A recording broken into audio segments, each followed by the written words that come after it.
Saludos, mis mortales favoritos, Amos Hidalgo Acosta por acá. Resulta que me hicieron una pregunta muy honesta, muy sincera y muy válida.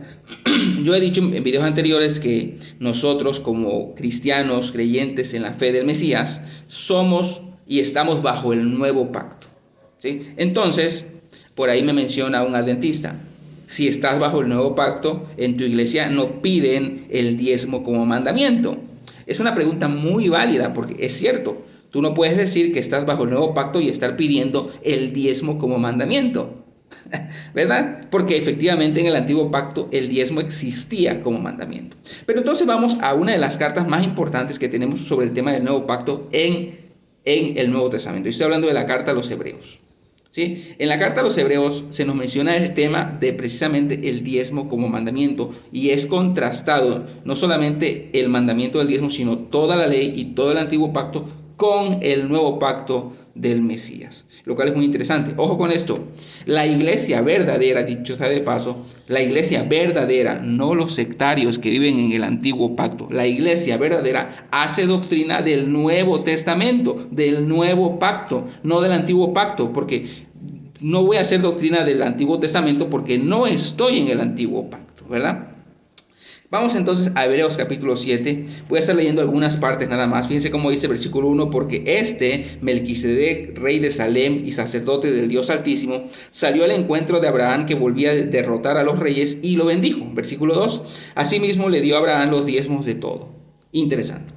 El escritor a los Hebreos coloca como punto de referencia no el Sinaí, no las tablas de piedra. Coloca como punto de referencia a Abraham.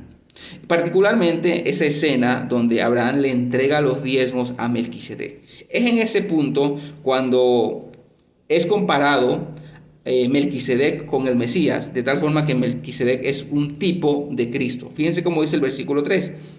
Sin padre, ni madre, ni genealogía, no tiene principio de días, ni fin de vida, y en esto se asemeja al Hijo de Dios, en que permanece sacerdote para siempre. Es decir, que Cristo es colocado como superior en su rol de sacerdote, contrastado con el sacerdocio del antiguo pacto. ¿Por qué? Porque los sacerdotes del antiguo pacto solamente ofrecían su servicio por determinado tiempo, mientras que Jesús o el Cristo es sacerdote, pero para siempre. Ahora, también en esta carta se nos contrasta el diezmo como mandamiento en base a los sacerdotes. Y entonces, acuérdense esto, que la carta a los Hebreos y todo el Nuevo Testamento fue escrito en este periodo de transición que va del año 30 al año 70. Año 30 cuando Jesús anuncia la próxima destrucción del templo y de Jerusalén, que se cumplió 40 años después, en el año 70. En ese tiempo, del año 30 al año 40 del primer siglo, el templo estaba en pie. El templo seguía en marcha y se seguía haciendo sacrificios en el templo. Por eso dice en el versículo 8, aquí hombres que mueren reciben los diezmos. ¿Por qué dice aquí? Porque al momento de que se escribe la carta a los hebreos todavía existe el templo, todavía estaban los sacerdotes en el templo recibiendo los diezmos. Por eso dice, aquí hombres que mueren reciben los diezmos, mientras que allí los recibe aquel acerca de quien se ha dado testimonio de que vive. Eso es interesante. Porque el contexto de toda la carta de los Hebreos es Cristo resucitado. Es decir, es una carta que habla mucho sobre cómo funciona el nuevo pacto. El nuevo pacto existe a partir de que Cristo muere y resucita. Por eso dice, acerca de quien se ha dado testimonio de que vive. En ese momento, cuando todavía no se había destruido el templo y estaba en pie el templo, en ese momento ya Cristo había resucitado. Él estaba vivo ya, como Cristo resucitado. Entonces, fíjense cómo dice el versículo 11, porque ahora se nos va a contrastar el antiguo pacto con el nuevo pacto. Ahora bien, si fuera posible lograr la perfección por medio del sacerdocio levítico, porque bajo este el pueblo ha recibido la ley, ¿qué necesidad habría aún de que se levantase otro sacerdote según el orden de Melquisedec y que no fuese llamado según el orden de Aarón? Porque de haber cambio de sacerdocio, es necesario que también se haga cambio de ley. Esto es interesante. Hay un cambio de sacerdocio, hay un cambio de ley. Acuérdense que la ley funciona como un solo paquete. No podemos separar la ley del pacto. Entonces, al haber un cambio de sacerdocio, hay un cambio de ley. Precisamente ¿por qué? Porque hay un cambio de pacto. Todo está vinculado. Entonces, fíjense cómo dice el versículo 18, porque esto es clave. A la verdad, el mandamiento anterior fue abrogado.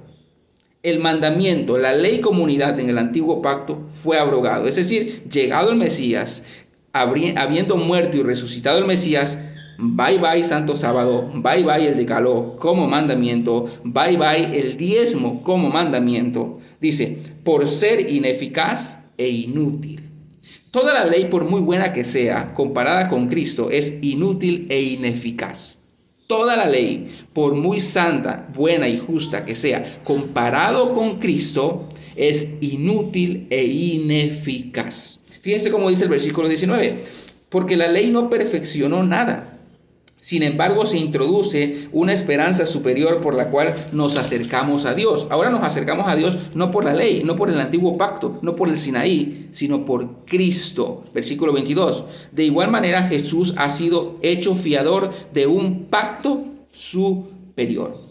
Es decir, que en el nuevo pacto no hay un mandamiento del diezmo. No existe. En el nuevo pacto no existe el diezmo como mandamiento.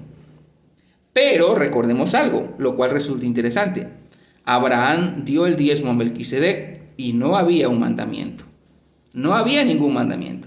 Y Abraham lo hizo. ¿Sí? Bueno, eso es todo y muchas gracias.